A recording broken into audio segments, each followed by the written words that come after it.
를 누리는 귀하고 복된 이 시간 되게 하여 주옵소서. 감사드리며 예수님의 이름으로 기도합니다. 아멘.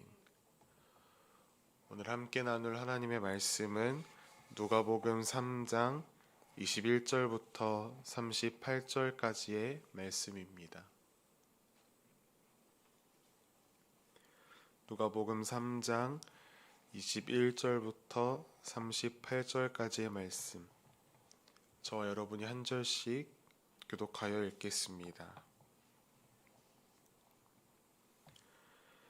백성이 다 세례를 받을새 예수도 세례를 받으시고 기도하실 때에 하늘이 열리며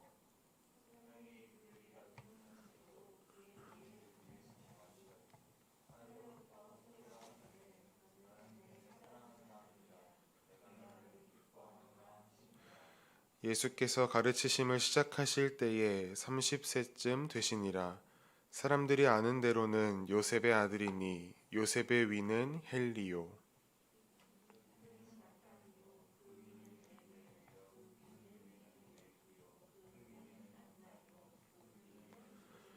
그 위는 맏다디아요. 그 위는 아모스요. 그 위는 나훔이요. 그 위는 에슬리요. 그 위는 낫게요.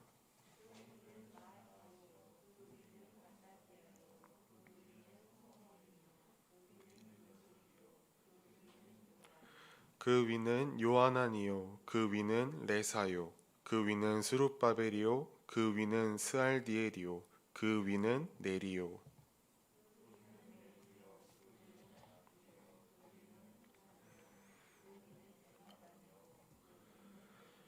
그 위는 예수요. 그 위는 엘리에서요. 그 위는 요림이요. 그 위는 맏다시요. 그 위는 레위요.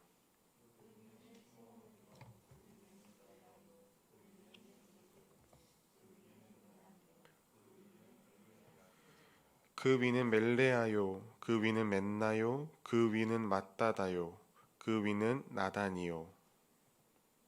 그 위는 다윗이요.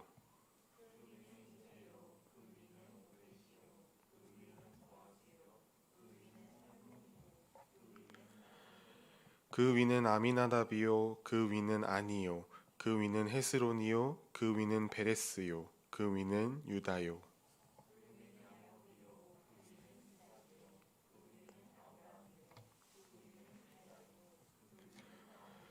그 위는 수룩이요. 그 위는 르우요. 그 위는 벨렉이요. 그 위는 헤버요. 그 위는 살라요.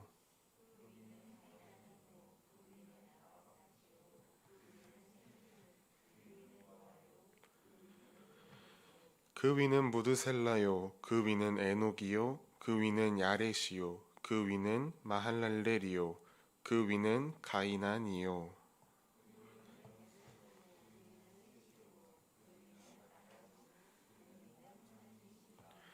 아멘. 아는 것에서 한 걸음 더 라는 제목으로 말씀을 나누겠습니다. 오늘 본문에는 예수님께서 세례를 받으시는 장면, 그리고 예수님의 족보가 소개되고 있습니다. 예수님께서 세례를 받으시는 오늘의 본문을 시작으로 예수님의 공생애가 시작됩니다. 또한 오늘의 본문의 장면은 예수님과 세례 요한이 직접 만나는 유일한 장면입니다. 예수님께서 세례를 받으신 사건에 대해서는 사복음서가 모두 기록하고 있습니다. 그리고 그중 요한복음을 제외한 세 권의 책이 그 장면을 구체적으로 기록하고 있습니다. 그리고 여기에서 한 걸음 더 나아가면 오늘의 본문이 담겨 있는 누가복음은 마태복음, 마가복음 이 둘과는 또 다른 하나의 차이를 지니고 있습니다. 오늘의 본문 누가복음에서는 예수님께서 누구에게 세례를 받으셨다라는 말이 없습니다. 마태, 마가복음에서는 요한에게 세례 받으셨음을 분명하게 기록하고 있지만 오늘 본문에서는 요한의 이름이 등장하지 않고 있습니다. 누가복음 1장부터 지금까지의 내용을 쭉 살펴보면 누가는 요한과 예수님에 대해서 번갈아 기록하고 있습니다. 요한의 출생 예고와 예수님의 탄생 예고, 그리고 요한의 출생과 예수님의 탄생, 이렇게 번갈아 가며 기록하고 있습니다. 그리고 3장 1절부터 20절까지는 요한의 사역을, 그리고 21절 이후로는 이제 예수님의 사역을 계속해서 기록해 나갑니다. 오늘 본문 이후로부터 더 이상 요한은 등장하지 않고 당연히 요한의 사역과 예수님의 사역이 번갈아 가며 등장하지도 않습니다. 누가가 지금까지 요한과 예수님의 이야기를 번갈아 기록해 온 것은 세례 요한이 얼마나 대단한 사람인가 라는 것을 알려주기 위함이 아니라 그가 얼마나 예수님께서 오실 길을 잘 예비했는가를 알려주기 위함이었습니다. 이제 누가는 메시아이신 예수님께 온전히 집중하기 위해서 예수님께서 세례를 받으신 일보다 더 뒤에 일어난 그런 요한에게 일어났던 사건들을 오늘 본문 앞에 모두 기록하여 마침으로 요한에 대한 이야기를 끝내었습니다. 누가는 이러한 기록을 통해서 이제 요한의 사역은 여기까지입니다. 이제 예수님만이 드러나실 것이며 그렇기에 우리의 시선 또한 예수님께 집중해야 합니다 라고 말하고 있습니다. 세례에 대해서 한번 살펴보려 합니다.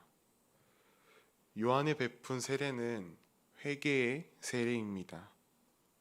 그 세례를 받은 사람들은 자신이 죄인임을 고백하고 하나님의 구원을 기다렸습니다. 그런데 죄 없으신 예수님께서도 그 세례를 받으셨습니다. 본래 예수님은 죄가 없으신 분이기 때문에 세례를 받으실 필요가 없음에도 불구하고 세례를 받으신 것은 죄인들의 대표로서 이 세상 죄를 대신 지시기 위함입니다. 또한 예수님이 세례 받으신 것은 세례 요한이 외쳤던 그 하나님의 말씀을 인정하는 의미이기도 합니다. 예수님께서 세례를 받으신 후에 기도하셨을 때 놀라운 일이 일어났습니다. 하늘이 열리고 비둘기 같은 성령이 예수님 위에 임하셨습니다. 이는 오래전 메시아에 대해서 예언한 이사야의 말씀의 성취입니다.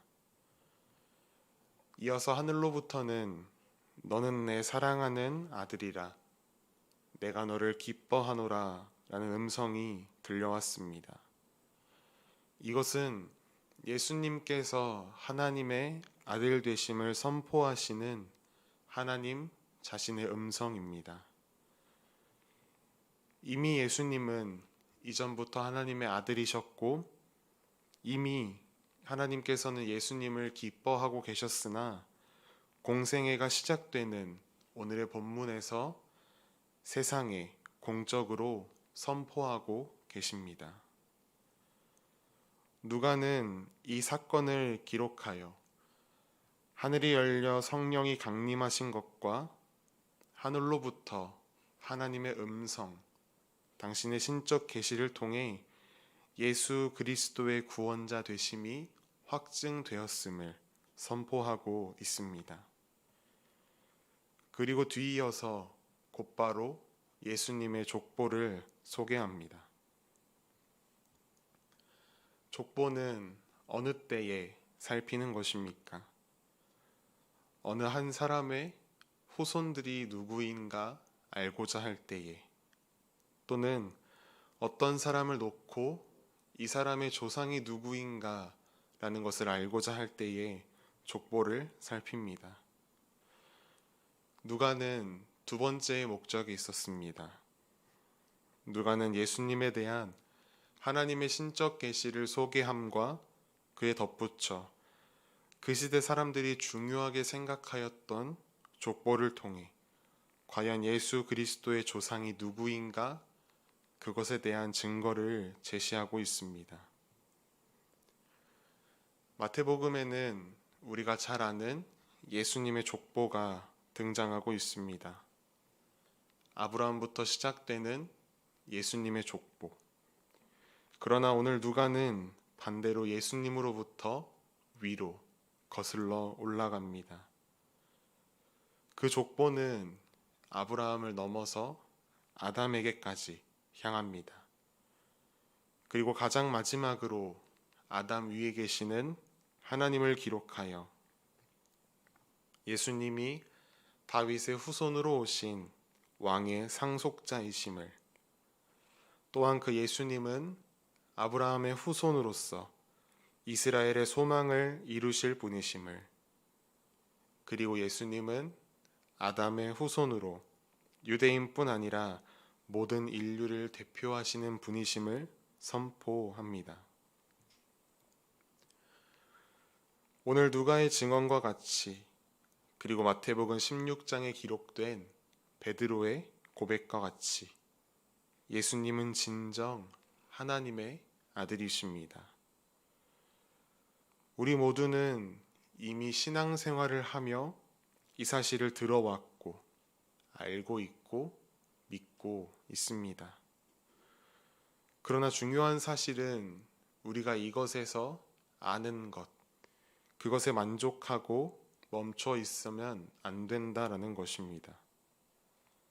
한 걸음 더 나아가서, 그렇다면 이 사실을 아는 사람의 삶의 모습이 어떠해야 하는가까지 우리는 고민해야 합니다. 오늘 본문의 저자인 누가를 생각해 봅시다. 누가는 사도 바울과 함께 예수 그리스도를 전하는 일에 힘썼습니다. 사도 바울 또한 예수 그리스도를 만난 후에 그의 평생에 예수를 전하는 삶을 살았습니다. 베드로 또한 예수를 전파하다가 순교하였습니다. 이들의 공통점이 무엇입니까? 모두 복음을 전하는 삶을 살았다는 것입니다. 그들은 복음이신 예수 그리스도, 그리고 하나님의 나라를 선포했습니다. 누구처럼요? 예수님처럼요. 오늘 하나님의 나라를 선포하는 그 공생의 첫 걸음을 떼는 예수님의 세례식 현장에 하나님께서 직접 나타나셔서 뭐라고 말씀하셨습니까? 너는 내 사랑하는 아들이라. 내가 너를 기뻐하노라. 혹시나 여러분은 하나님 앞에 이런 말 듣고 싶지는 않으십니까?